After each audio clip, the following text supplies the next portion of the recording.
हमसे जुड़ने के लिए सब्सक्राइब बटन को दबाइए और इस घंटी को भी दबाइए ताकि आप देख पाए हमारी वीडियोस का नोटिफिकेशन सबसे पहले। नमस्कार, टेक विद एजुकेशन के यूट्यूब चैनल पर आप सभी का स्वागत है। 5000 प्लस सामान्य ज्ञान प्रश्नोत्तरी सीरीज़ का ये पार्ट नंबर 10 है। इससे पहले हम इसके 9 पार्ट अपलोड कर चुके हैं, जिसमें हमने भारतीय इतिहास के प्रश्न को पढ़ा था और अब ये हमारे पास भारतीय संविधान से संबंधित प्रश्नोत्तर सीरीज़ है।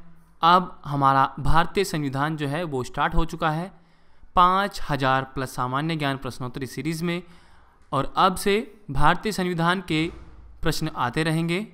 और ये हमारी 5000 प्लस सामान्य ज्ञान प्रश्नोत्तरी सीरीज़ मोस्ट इम्पोर्टेंट है आपके यूपी पुलिस एग्ज़ाम के लिए, एसएससी के लिए, बैंक के लिए व अदर जितने भी गवर्नमेंट जॉब्स के एग्ज़ाम होते हैं उन सभी प्रतियोगी परीक्षाओं में ये हमारी सीरीज़ आपके लिए बहुत ही सहायक होंगी। इसलिए इसको आप ध्यान से ज़रूर देख लीजिएगा और इस वीडियो को लास्ट तक ज़रूर देखिएगा। और अगर वीडियो पसंद आए तो वीडियो को लाइक कर दीजिए और कमेंट के माध्यम से बताइए कि आपको हमारा वीडियो कैसा लगा। तो दोस्तों, वीडियो को स्टार्ट कर लेते हैं। उससे पहले अगर अभी तक आपने हमारे चैनल को सब्सक्राइब नहीं किया है, रेड बटन दबाकर चैनल को सब्सक्राइब कर लीजिए और साथ में बेल आइकन को भी दबा दीजिए ताकि हमारी वीडियोस का नोटिफिकेशन आप तक पहुंच सके सबसे पहले। अगर आप फ्री स्टडी मटेरियल डाउनलोड करना चाहते हैं तो आप हमारी ऑफिशियल वेबसाइट www.techwideducation.com से डाउनलोड कर सकते हैं। और अगर आप हमारे यूपी पुलिस के ग्रुप से जुड़ना चाहते हैं जहां पर हम फ्री स्टडी मटेरियल प्रोवाइड कराते हैं, आप उससे जुड़ सकते हैं। उसका जो लिंक है हमने इस वीडियो के डिस्क्रिप्शन में दिया है, उस लिंक पर क्लिक करके आप हमारे टेलीग्राम ग्रुप से जुड़ सकते हैं। तो चलिए दोस्तों, शुरू करते हैं आज का अपना वीडियो 5000 प्लस सामान्य ज्ञान प्रश्नोत्तरी सीरीज़ में भारतीय संविधान। तो देखिए, पहला प्रश्न आपकी स्क्रीन के सामने। शासन की एकात्मक पद्धति का लाभ है दृढ़ राज्य। जिस संविधान सभा द्वारा भारत के संविधान का अधिनियम किया गया उसके सदस्य कौन थे? विभिन्न प्रांतों की विधान सभाओं द्वारा निर्वाचित। भारत की अंतकालीन संसद में कितने सदस्य थे? इसमें 296 सदस्य थे। प्रथम केंद्रीय विधानसभा का गठन कब किया गया था? 1921 में किया गया था। भारत की संविधान सभा किसके कहने पर बनाई गई थी? कैबिनेट मिशन प्लान के तहत ये बनाई गई थी। भारत की संविधान सभा का अध्यक्ष कौन था? डॉक्टर राजेंद्र प्रसाद जी थे। संविधान के अंतर्गत भारतीय लोकतंत्र के आदर्श को हम कहाँ देख सकते हैं? इसको हम प्रस्तावना में देख सकते हैं। लोकप्रिय प्रभुसत्ता क्या है? जनता के प्रतिनिधि का प्रभुत्व। भारत पूर्ण संप्रभु लोकतांत्रिक गणतंत्र कब बना? 26 नवंबर 1949 में। संविधान की उद्देशिका प्रस्तावना का संशोधन कितनी बार किया गया था? 1 बार किया गया था। हमारे संविधान की प्रस्तावना में उल्लेख नहीं है वयस्क मताधिकार का। संविधान के निर्माताओं के मनोभाव और आदर्श प्रतिबिंबित होते हैं उद्देशिका में। भारत के संविधान में संघीय शब्द का प्रयोग कहाँ पर हुआ है? संविधान में कहीं नहीं हुआ है।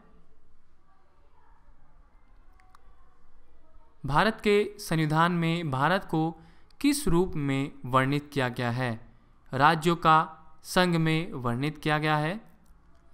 भारतीय संविधान के अनुच्छेद 1 में यह घोषणा की गई है कि इंडिया अर्थात भारत राज्यों का संघ है। संविधान के अनुच्छेद 1 में भारत को क्या कहा गया है? राज्यों का संघ कहा गया है। शक्तियों का विभाजन और स्वतंत्र न्यायपालिका किसकी 2 महत्वपूर्ण विशेषताएं हैं? सरकार का संघीय स्वरूप। भारत में संघ राज्य क्षेत्रों की संख्या है 7। भारत में संघ में कितने राज्य हैं? 29।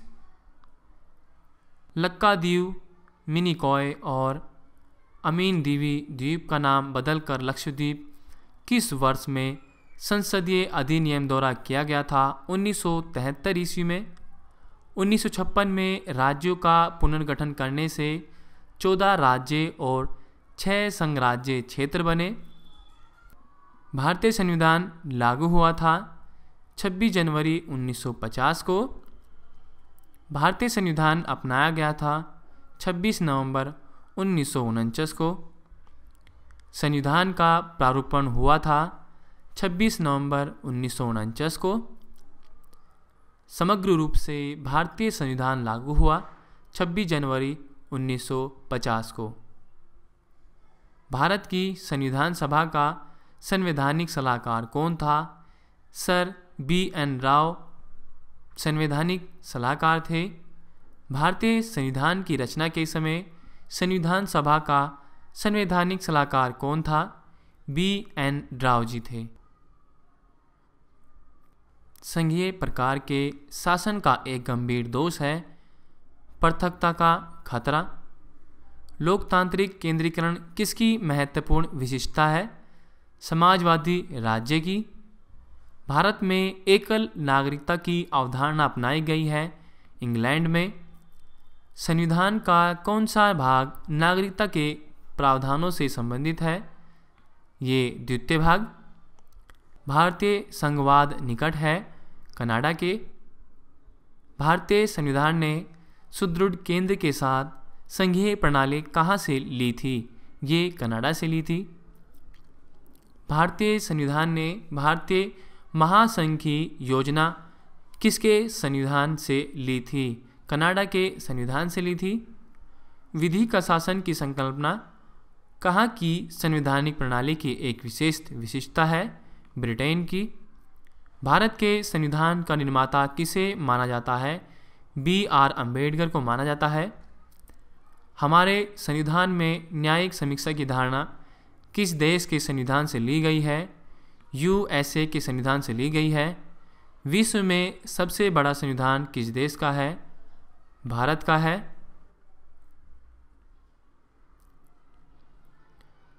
किस राज्य के मामले में संसद संघीय सूची में दिए गए विषयों पर केवल राज्य से परामर्श करके ही विधि निर्माण कर सकती है?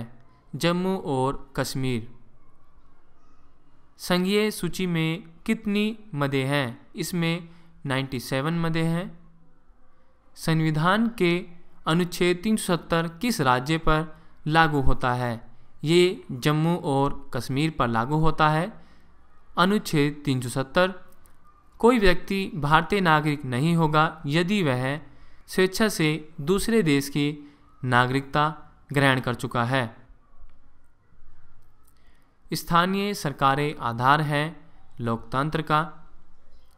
भारतीय संविधान में मूलभूत अधिकार किस संविधान से लिए गए थे? ये अमेरिका से लिए गए थे। प्रारंभ में कितने मौलिक अधिकार दिए गए थे? 7 मौलिक अधिकार दिए गए थे। संविधान की किस धारा के अंतर्गत कोई भी व्यक्ति मूलभूत अधिकारों के हनन का मामला सीधे उच्चतम न्यायालय में उठा सकता है? धारा 32 के तहत। एक रीट किसके द्वारा जारी की जाती है? कोई उच्च न्यायालय द्वारा जारी की जाती है। भारतीय संविधान में किस प्रकार के रीटों की विशिष्ट व्यवस्था नहीं की गई? व्यादेश और निषेध। उच्चतम न्यायालय द्वारा कितने प्रकार की रीटें जारी की जा सकती हैं? इसमें 5 प्रकार की रीटें जो हैं वो जारी की जा सकती हैं। भारतीय संविधान के अनुसार जीवन का अधिकार एक है मौलिक अधिकार। किस संविधान संशोधन अधिनियम द्वारा संपत्ति का अधिकार मूल अधिकार नहीं रहा? 44वें संशोधन के अंतर्गत कौन सा विधिक अधिकार बन गया है? संपत्ति का अधिकार। भारतीय संविधान के अनुसार संपत्ति का अधिकार है विधिक अधिकार। संपत्ति के अधिकार को मौलिक अधिकारों की सूची से किसके शासनकाल के दौरान हटाया गया था? मोरारजी देसाई सरकार के शासनकाल में हटाया गया था। भारतीय संविधान के किस अनुच्छेद को डॉक्टर BR अम्बेडकर ने भारतीय संविधान का हृदय और आत्मा कहा?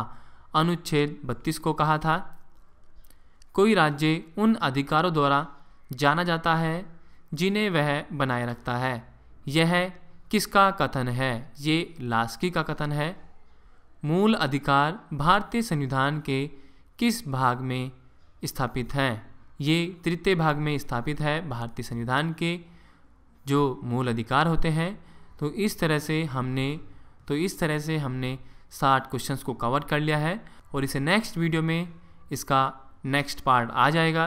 तो दोस्तों, अगर वीडियो आपको अच्छा लगा हो तो प्लीज़ वीडियो को लाइक कीजिए और कमेंट के माध्यम से बताइए कि आपको हमारा वीडियो कैसा लगा, और इस वीडियो को आप अपने अन्य साथियों तक भी शेयर कीजिए ताकि वो भी इसका लाभ ले पाएँ, और चैनल को भी हमारे सब्सक्राइब कर लीजिए। तो मिलते हैं आपसे एक नेक्स्ट वीडियो में, तब तक के लिए बाय बाय। थैंक यू दोस्तों फॉर वॉचिंग माई वीडियो।